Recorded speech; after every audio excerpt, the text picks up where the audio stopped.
What's going on, everybody? All right, this is the fourth series video of my guide to marauders after the shit is the fan.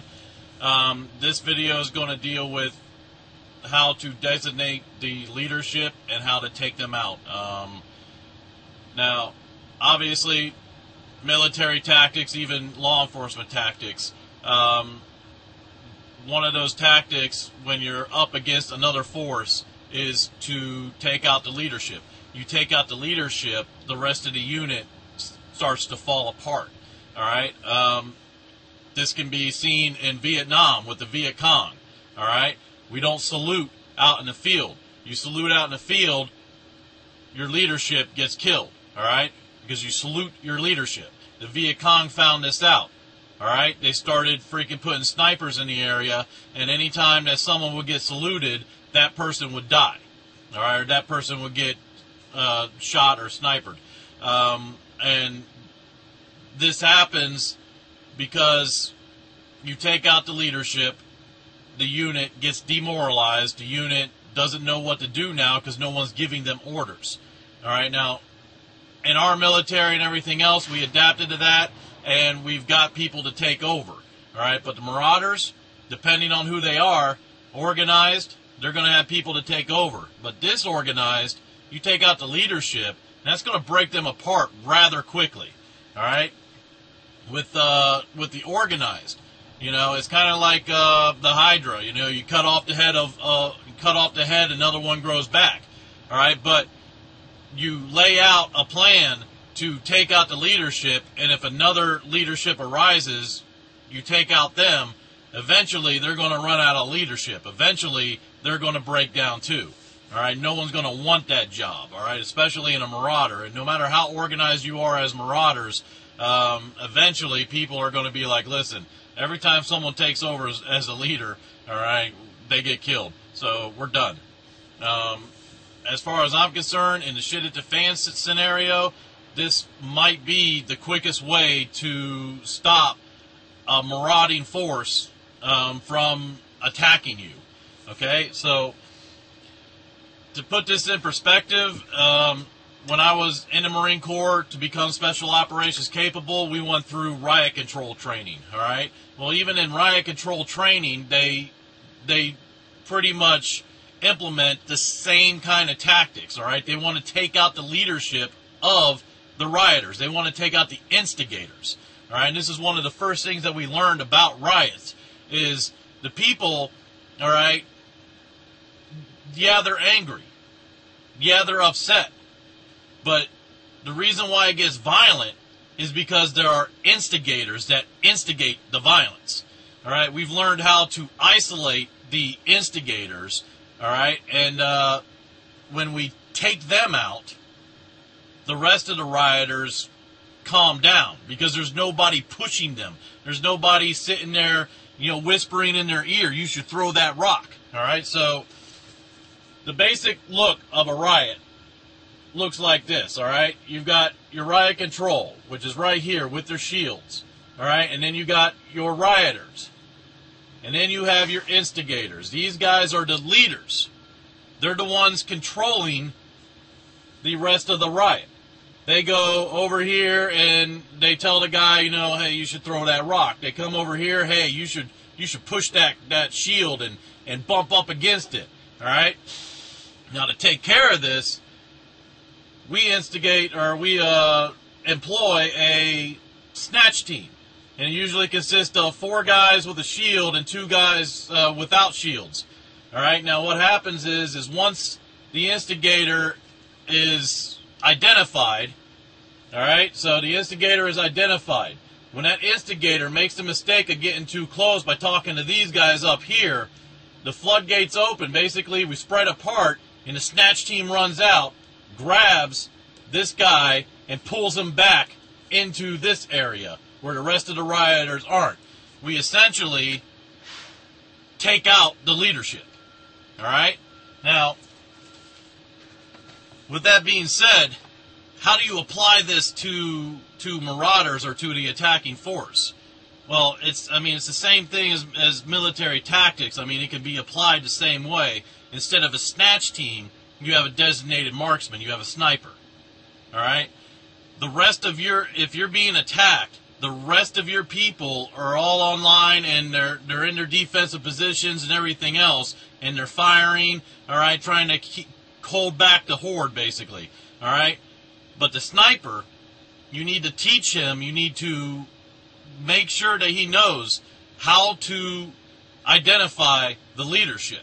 Now, there's certain body language. This is how we identify the instigators in a riot, is there's certain body language. All right, everybody's throwing rocks and throwing bottles and stuff like that, and the instigators are just kind of standing there, kind of watching. But every once in a while, they'd run up to somebody and freaking point and freaking do something, and then they back off. All right, that's a telltale sign that they are the instigators, they are the leaders. All right, there's certain body language that people have. All right, that make them the leaders. All right, and this is the basic way that the basic telltale signs that I could come up with to tell you who the leaders are. All right, when we're out in the field in the Marine Corps, all right, and a buddy yells at us, "Hey, Mick, come on over here." We casually walk up.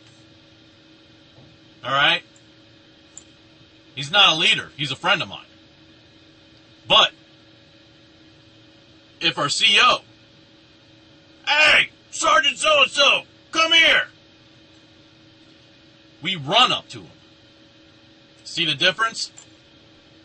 The leader has called on me, and I'm not just going to casually walk up to him. I'm going to run to him. So that's something that you need to look out for, is when the leader is back here and he calls for this guy isn't just going to casually walk up. He says, oh shit, the captain wants to see me. Runs up to him.